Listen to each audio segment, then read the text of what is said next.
老人花50万在火山脚下种了上百亩葡萄，眼看着葡萄马上成熟，不料火山爆发把葡萄全烧没了。没想到这场毁灭性的打击却让他赚了上千万。原来火山爆发后留下的土壤更加肥沃，来年他又在这地方种了上百亩葡萄，结出的葡萄品相出奇的好。这么好的葡萄不直接出售，反而全送去了工厂。大家都以为他要做葡萄酒，可做出的葡萄酒他却并不准备出售，反而又进行了一道脱醇工艺，去掉了葡萄酒中的酒精。就这样，葡萄酒就变成了无醇葡萄汁，一上市就广受欢迎。相比于葡萄酒，无醇葡萄汁只是少了酒精，其他什么都一样，闻起来喝起来都像葡萄酒，就是没酒精。解决了大家高兴的时候，觉得得喝点营造气氛，但喝完了又不伤身，关键还能开车，所以平时不太会喝酒，但又想营造气氛的朋友可以试试下面这款来自澳大利亚原瓶进口的无醇起泡葡萄汁。红葡萄汁采用玫瑰麝香葡萄酿造，白葡萄汁采用莫斯卡托葡萄酿造，闻起来果香浓郁，因为经过发酵，整体口感味道很浑厚，喝起来是自然清香的果味，绵密的气泡伴着各种香甜在口腔中炸裂开来。它配料表干净，没有酒精度数，等下次开车应酬时，别人喝酒你就喝这个，既不扫兴，喝完还不耽误事，也很适合露营、野餐、闺蜜聚会，和自己的男神女神小酌一杯，气氛就到位了。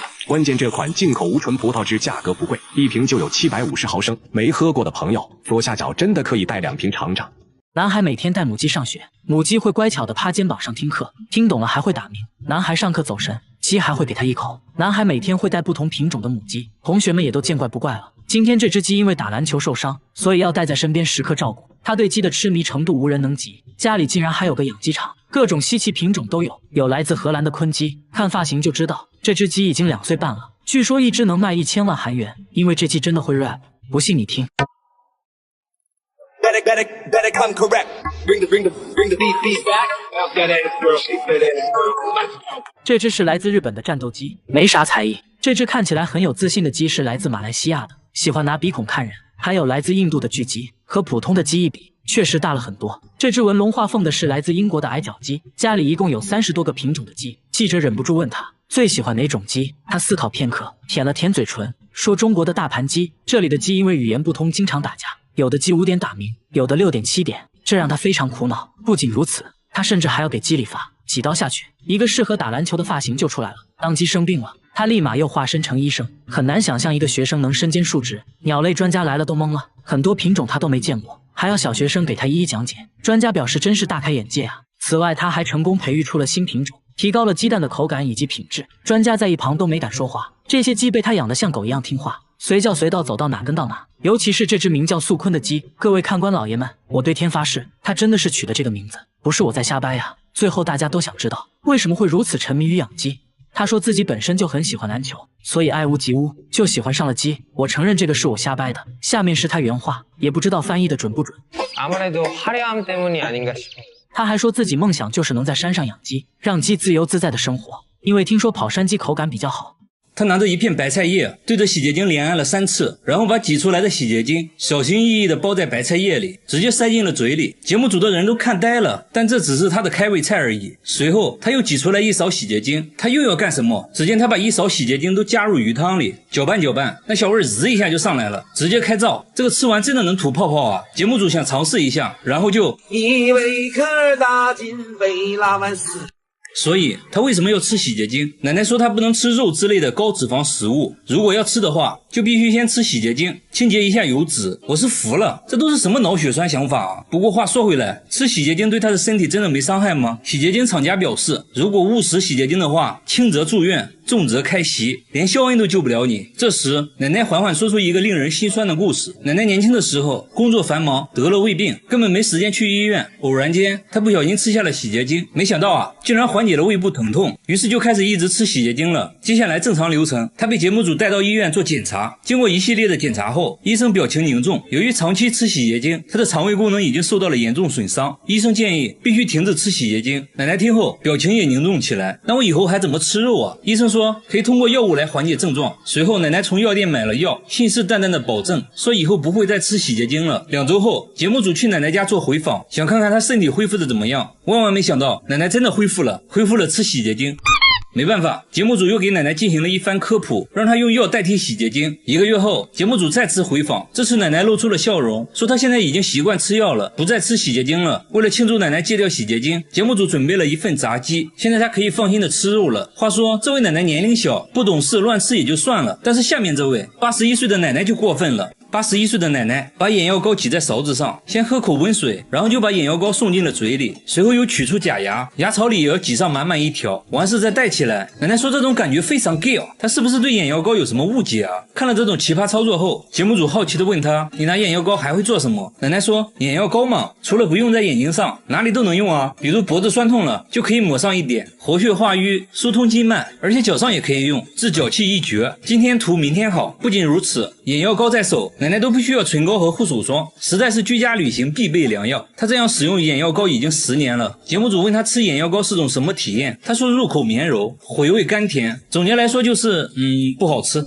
又到饭点了，奶奶把眼药膏挤在假牙上，她说这样的话就可以啃得动骨头，不然连米饭都咬不动。奶奶吃着吃着又开始吃眼药膏了，她孙子的表情可以说明一切。她说眼药膏可以帮助她消化，原来她一直都有肠胃消化方面的问题，也吃过一些健胃消食片，但是有严重的副作用。有一天她突发奇想尝了一下眼药膏，结果感觉非常 gay， 于是就这样一直吃了起来。家人都很担心奶奶的身体健康，都劝她不要再吃眼药膏了，否则只能等吃席了。奶奶却说，你们试试嘛，真的管用。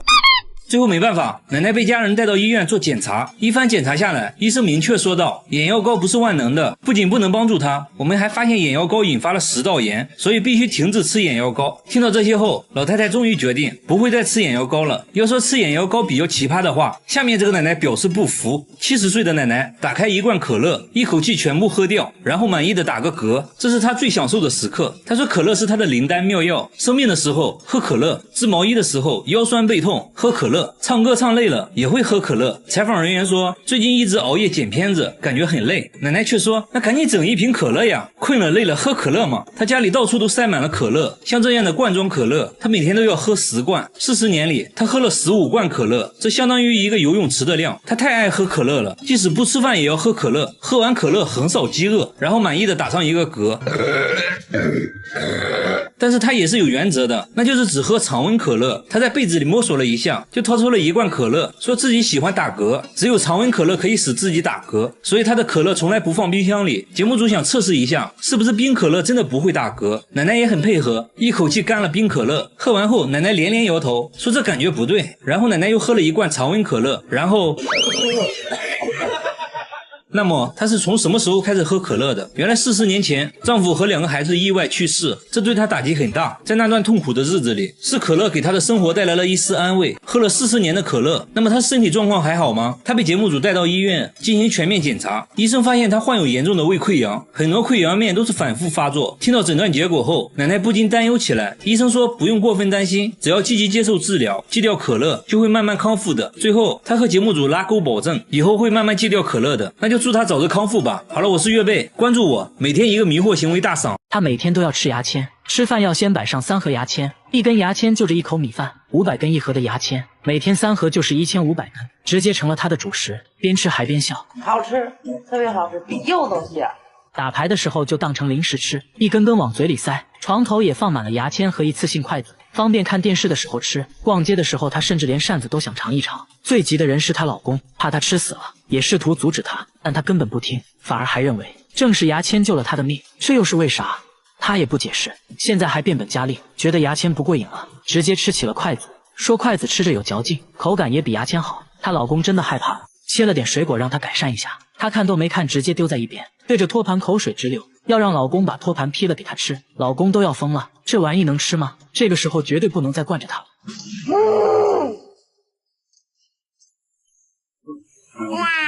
算了，当我没说。看来只要是木头大姐都想尝一尝。她边吃还边嫌弃，说这托盘应该是用胶水拼接的，满满的科技与狠活，味道不如牙签香。那她到底为啥要吃木头？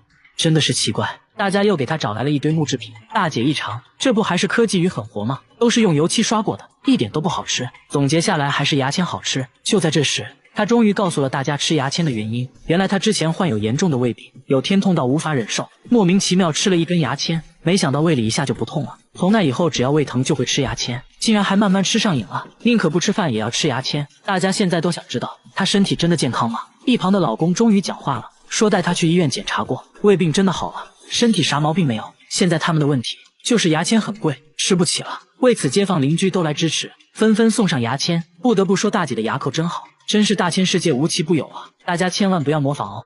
他把一坨便便锁在了保险箱里，还说这坨便便价值1000万，而里3层外3层的打开，这不就是块石头吗？但他说这是鲸鱼的便便，叫龙涎香，高档香水就是用这玩意儿做的，比黄金还要贵10倍，一克就能卖3000块。便便呢是在自家鱼塘发现的，他本来也以为是石头，没想到啊扔在水里竟然飘了上来，这就很神奇了。上网那么一查，和网上说的龙涎香非常像，这不一夜暴富了吗？工作人员闻了闻，确实没什么臭味，难道真的是龙涎香？朋友们都觉得这是真的，但村里老人说啊，他们这片根本就没出现过鲸鱼，哪来的鲸鱼便便啊？说再多都没用，接下来直接找专家。专家说这玩意儿很稀有，一般100只鲸鱼里面只有1只鲸鱼体内会有龙涎香，这其实就是鲸鱼体内的结石。专家对着便便一阵猛闻，还做了个简单的测验，各种特征非常符合，初步判断这可能就是龙涎香。大叔那是越听越兴奋，但专家说还需要进一步采样化验。一番分析后，大叔满怀期待，然而结果却显示这并不是龙涎香，只是一个在海上漂浮很久的塑料泡沫。大叔的宝贝瞬间一文不值，妻子安慰大叔，但大叔反手就撒了一波狗粮。那泡沫就给钱了。然而下面这个小哥也把不值钱的东西当成了宝贝，他能用各种蔬菜当乐器，只见他掏出胡萝卜就吹了起来。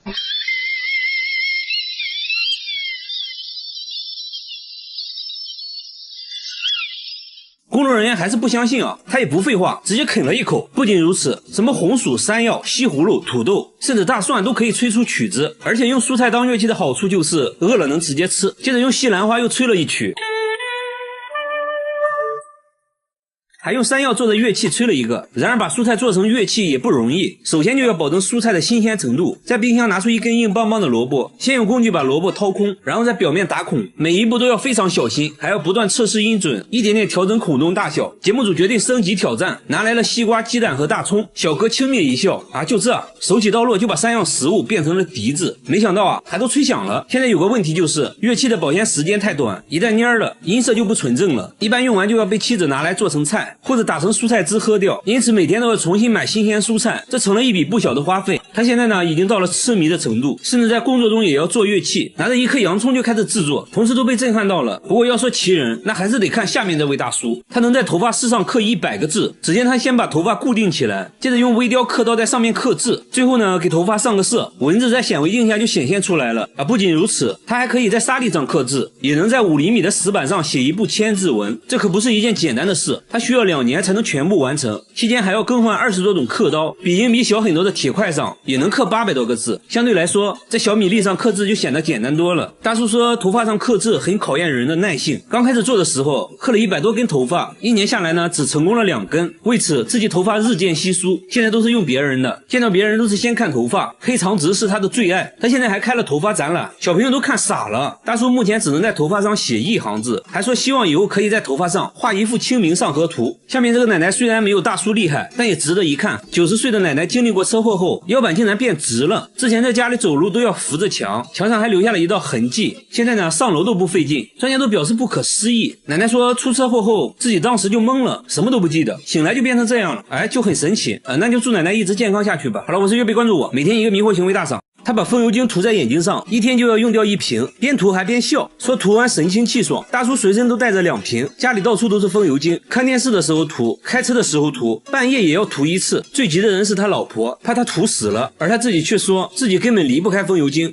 这又是为啥？他也不解释反而变本加厉，觉得涂眼睛上不过瘾了，直接用风油精洗脸，看样子也不错，洗完精神抖擞。那他到底为啥要涂风油精？真的是奇怪。周围人也是看得一脸懵逼，真的不会疼吗？旁边的大叔决定试一试，结果直呼辣眼睛。这时他终于说出了涂风油精的原因。原来大叔之前眼睛受了伤，什么都看不清，偶然用了1次风油精，竟然能看清楚了。从那之后就离不开风油精了。但风油精真的有那么神奇的功效吗？医生猜测，在风油精的刺激下，大叔眼泪分泌旺盛，使得眼睛非常湿润，这可能是帮他看清楚的原因。但风油精对眼睛有非常大的伤害。经过检查，大叔的眼角膜确实受到了严重损伤，风油精没能治愈他，反而加重了病情，必须立即停止使用风油精，还给大叔拿了专门治疗治疗眼睛的药物，所以说有病就要对症下药，不要相信偏方。和他比起来，下面这位尼姑更奇葩，她把洗衣液涂满全身，每天都要涂好几次，一天就要用掉3瓶。诵经累了就要往身上涂洗衣液，外面散步的时候要涂一涂，工作时也要涂，总之不允许身上有干燥的地方。就连洗澡都是用洗衣液，先往盆里倒入满满1瓶，蹲在盆里就洗了起来，洗衣液直接成了他的沐浴露，家里还存了上百箱的洗衣液。然而这仅仅只是1个月的量，他1年内用掉的洗衣液足够别人洗17年的衣服。更奇葩的是，他洗衣服呢却从来不用洗衣液，还说用洗衣液洗衣服就是浪费。节目组很担心他，而他自己却说正是洗衣液救了他的命。这又是为啥？原来啊，去年他遭遇了入室抢劫，受了严重的外伤，虽然恢复了健康，但皮肤依然瘙痒不断，有天实在痛到无法忍受，莫名其妙涂了一点洗衣液，没想到皮肤一下就不痒了，还治好了自己的脚气，从此就一直使用洗衣液了。节目组还是担心他的健康，带他来到医院检查，医生说伤口愈合的时候痒一点是正常的，但由于洗衣液的刺激，他的皮肤变得很干燥，还得了皮炎，必须停止使用洗衣液。他也很听话，回家就把洗衣液都丢了，用上了正规的护肤品。和他一样有奇怪癖好的还有下面这位奶奶，她把凡士林涂在眼睛上，每天用1盒，已经这样做了30年，涂完还要做眼部运动，耳朵后面脖子上也不能少，再挖上一大勺涂在膝盖上，说可以治感冒，脚上也不能少，据说治脚气一绝。肚子疼呢就涂在肚脐眼里，手上有伤口也可以用，还说能加快伤口愈合。凡士林在他这里可以说是包治百病，一天就要涂3次，家里任何地方都能找到凡士林。医生说虽然凡士林有滋润皮肤的效果，但是要适量。奶奶呢却什么话都听不进去，因为她认为自己亲身体验过凡士林的神奇效果。奶奶出门可以不带钱包，但不能不带凡士林。来到公园就开始锻炼，爬上爬下，看起来身体确实很灵活。这还没完，奶奶还展示了自己的绝活劈叉。要知道奶奶今年已经80了，然而她的迷惑行为还不止这些。晚上睡觉前会拿2个木棍在身上来回敲打，说可以疏通经脉。为了健康，她把大部分时间都拿来锻炼身体。那她现在情况如何？医生检查过后说奶奶的眼睛出现了角膜发炎，不能再往眼睛上涂凡士林了。凡士林带给奶奶的只是一种心理安慰，对健康并没有什么好处，运动才是她保持健康的最大原因。好了，我是岳飞，关注我，每天一个迷惑行为大赏。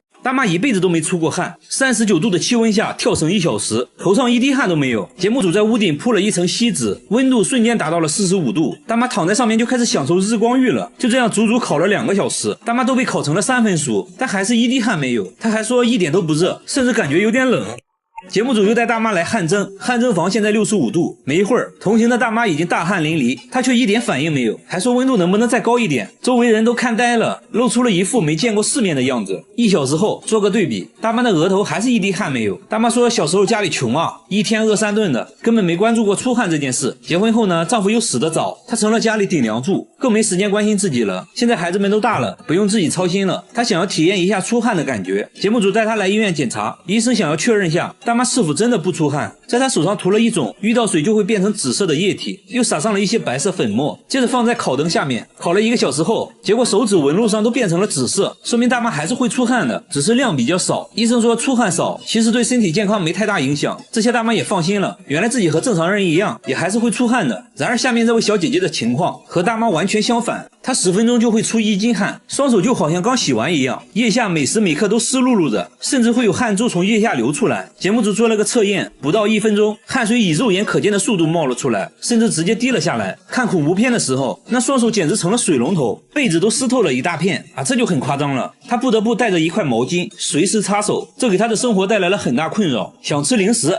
不行，太滑了根本撕不开，想要玩一会儿游戏，结果触屏就没反应了，必须要往身上蹭2下抹去汗水。下班回家呢，指纹锁根本识别不出来，用键盘打字也同样夸张，指印铺在键盘上就印出水印了，鼠标也像刚洗完一样，写工作报告汗水都会顺着笔尖滴在书本上。他脚上的情况同样严重，他每天都要更换25双袜子，别的小姐姐包里都是口红化妆品啥的，他包里却装满了袜子。然而令人惊讶的是，其他身体部位却一点汗也不出，甚至非常干燥。小姐姐也很痛苦，小时候还被朋友嘲笑过，她的梦想是当一名厨师，因为多汗症她不得不放弃了梦想。去医院检查过后也没有找到多汗的确切原因，最后小姐姐也想开了，既然无法改变现状，那就接受它，接纳不完美的自己。她还做起了直播，大方展示了自己的多汗症。我觉得小姐姐很值得我们学习，保持乐观的心态最重要。然而下面这个大叔的情况更奇葩，他只有半边脸会出汗，左脸汗如雨下，右脸却非常干燥，从中间对分开，即使是嘴巴和鼻子也是1分为2。路人都看懵了。小朋友的表情最真实。更神奇的是，当他吃辣的时候，就换成了右脸出汗，左脸又变得干干净净，把纸巾铺在脸上，右边瞬间就湿透了，左边却一点事没有，很直观的就可以看出区别，两边脸分工明确，始终就只有一边脸出汗。大叔说这种情况是1年前开始的，他之前受了很严重的伤，下半身都瘫痪了，手术后虽然身体恢复了健康，但出现了现在这种情况，他怀疑是手术留下的后遗症，随后来到医院检查，医生说这其实不算后遗症了，是由于术后的脊椎在恢复，中途可能压迫到了汗腺神经，才出现了半边脸冒汗的现象。不过不用担心，等脊椎恢复正常后，汗腺就可以正常工作了，这种情况就会慢慢消失的。听到这些，大叔就放心了，保持乐观的心态，等它自动恢复。但我有个快速恢复的方法，在很热的地方吃辣的，那不就两边都出汗了吗？对吧？嘿嘿，我真是个机智的少年。好了，我是月贝，关注我，每天一个迷惑行为大赏。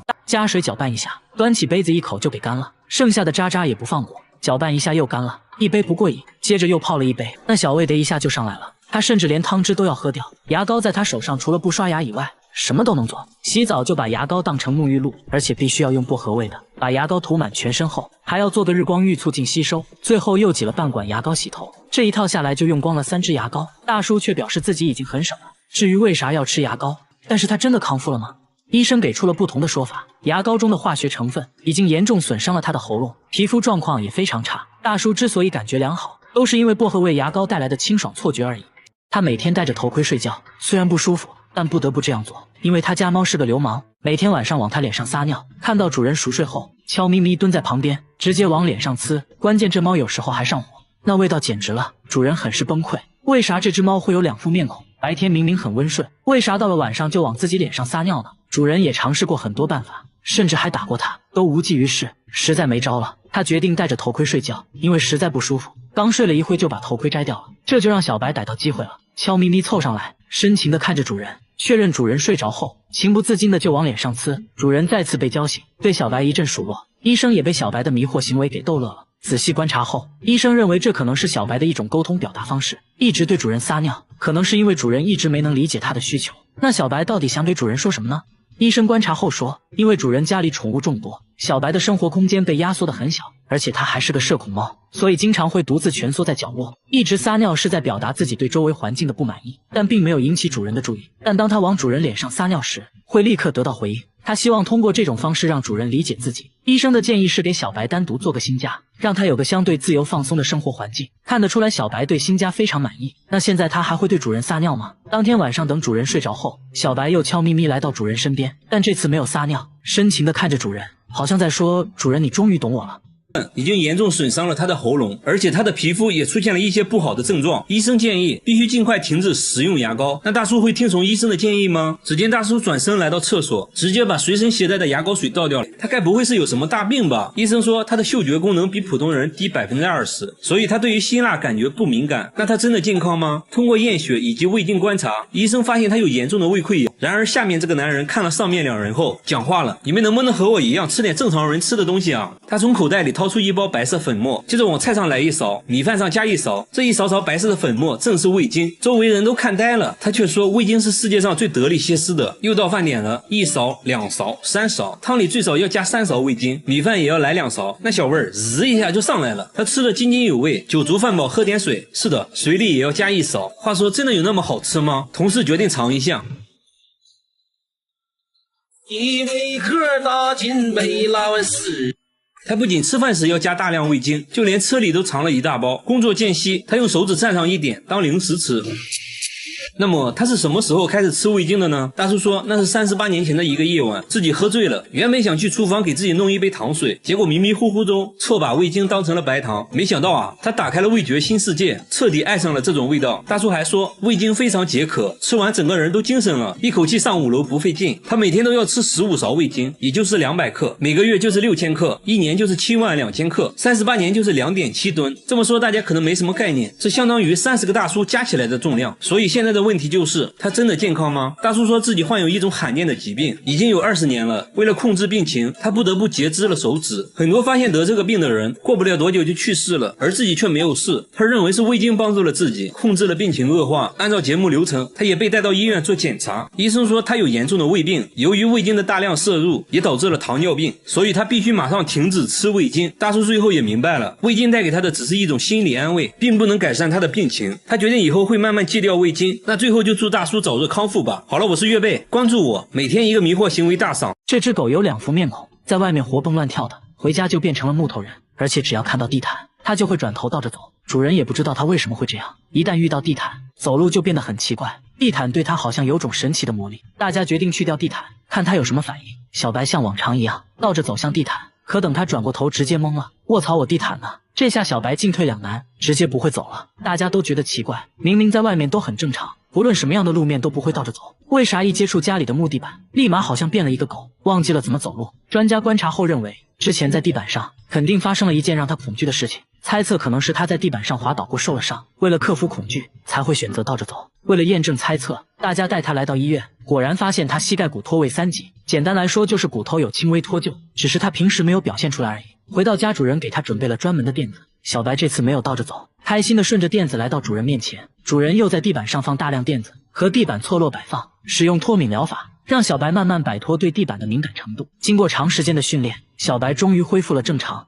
一群人来市场却不买菜，全都围着一只狗在看，这有啥好看的？一旁的大叔说他已经这样转了1上午了，大家都感觉很奇怪，他明明看起来非常疲惫，但依旧自顾自的旋转，好像上了发条一样，就算被行人撞倒，被婴儿车撞到受伤，也不会停下来。在市场上问了一圈，终于找到了它主人，一问才知道这狗是偷偷跑出来的，主人也不知道它为什么会这样，只要一把它放下，立马就开始旋转，好像有开关一样，碰到地面就启动，而且它根本不看路，每天都面临着危险。为了它的安全，主人只好把它关在家里，用绳子绑在了凳子上，但都无济于事，只有吃饭的时候，它才会稍微消停一会，吃完立马开始旋转。主人说这种情况是4个月前开始的，因为工作原因，把它单独关在了家里。有次回家就看到它在转圈，都不知道它转了多长时间，一开始也没太在意。有次转圈链子缠在了一起，它都快窒息了，还在自顾自地转。主人这才意识到不正常，医生对它进行了一系列检查，发现他颈椎出现了问题，导致脑压增加，因此患上了老年痴呆症。虽然通过吃药可以防止病情恶化，但现在最重要的是给他更多的陪伴，会慢慢好起来的。大爷声称自己的身体能发电，电线一头含在嘴里，另一头在手臂上摩擦，灯泡瞬间就亮了，把电线插头上，灯泡也亮，用舌头舔一下，灯泡更亮了。这都不算什么，他把电线在胸口用力摩擦，产生的电力都能带动风扇，大功率的吸尘器也没有问题，甚至还能带动榨汁机。嘴里含着电线，另一头插在头上，榨汁机就疯狂转动起来，不到10秒钟，一杯鲜榨果汁就完成了。更夸张的是，大爷还能发电烤鸡腿。只见他脱下衣服，在身上缠了几圈铜线，手上拖着简易版电磁炉，接着起锅烧油，助手放进去2个大鸡腿，再加点灵魂佐料玛莎拉，不到5秒钟，鸡腿就被烤冒烟了。大爷却一点事没有，助理给鸡腿翻个面，一份烤鸡腿就做好了。大爷说自从被雷劈过之后，便获得了这种超能力。有次随手拿起电灯泡，灯泡竟然亮了起来，连他自己都觉得不可思议，说有了这个超能力后，家里电费都省了不少。科学家看到这个消息根本就不相信，还叫来了医生和电工，准备对他进行各种检查。一番检查过后，终于找到了破绽，原来他并不会发电，而是利用特制的插座实现了这种效果。大爷只是一个江湖骗子，大家千万不要模仿哦。他每天偷偷给自己家的猫下药，就掺在猫咪爱吃的食物里，一天3顿下的药还不一样。之所以这么做，都是因为他家的猫太可恶，每当他一觉醒来，脸上就会出现伤口，手臂上也有抓伤。他确定不是自己抓的，自己指甲很短，根本抓不出来这种效果。他现在怕得很，在卧室偷偷装了监控，结果却让他更加迷惑。只见每当他入睡后，他家猫就像疯了一样撕咬他，还把屁股在他脸上蹭来蹭去。他下意识把猫推开，接着猫咪的行为更加诡异，在地上不停地抽搐。主人想不明白，为什么白天乖巧的猫咪晚上会对自己做这种事情，而且每次主人出门后，它的行为也很古怪，变得焦躁不安，愤怒地撕咬被子。这只猫到底怎么了？专家反复观看录像后，认为这猫应该是梦游了，很可能还做了噩梦，把主人当成了假想敌。经常出现这种情况的话，说明和他小时候的痛苦经历有关。主人这才恍然大悟，说猫就是他捡来的。发现它的时候已经奄奄一息，医生建议先进行药物治疗，每天把药混合在猫粮里，慢慢缓解她的焦虑紧张，还要给她更多的陪伴，让她知道自己并不孤单。晚上主人又用上了安神香薰，甚至打开了专门给猫听的音乐，她听了一会就开始犯困。那她晚上还会咬人吗？只见半夜她径直来到主人旁边，徘徊片刻后，趴在主人旁边安静地睡了起来，一直到天亮，她都没再出现奇怪的行为。看起来小白已经慢慢康复了。他的眼睛会流水晶，只要稍微翻下眼皮，一颗水晶就冒了出来，再翻一下，又掉下来一颗。仔细一看，里面好像还有一颗。每当他哭的时候，水晶产生的更多，都不用挤，自己就能掉下来。水晶看着锋利无比，但他眼睛却丝毫没有受伤。这种不寻常的现象每天都在发生，一天大约会产8颗，大小形状各异，但都非常锋利。女孩说有天早上醒来，就感觉眼睛里面好像有东西，揉了几下，就出来好几颗水晶一样的东西。父母赶紧送他去了医院，医生也从未见过这种情况，检查一番也没有发现任何异常。后来还被电视采访过，很多人慕名而来，希望可以买一颗，他们觉得这东西可以治病。女孩的父母刚开始很担心，经过一段时间，发现女儿并没有什么不良反应，而且还能赚钱，何乐而不为呢？无独有偶，下面这个女孩眼睛里也会流水晶，这种现象是2个月前开始的。刚开始以为是眼睛里进了玻璃碎片，但这东西越流越多，几天就收集了1小盒，多的时候甚至1天就能产出50颗，这才意识到事情并不简单。去过很多医院，医生都没能找到原因，只能说大千世界无奇不有。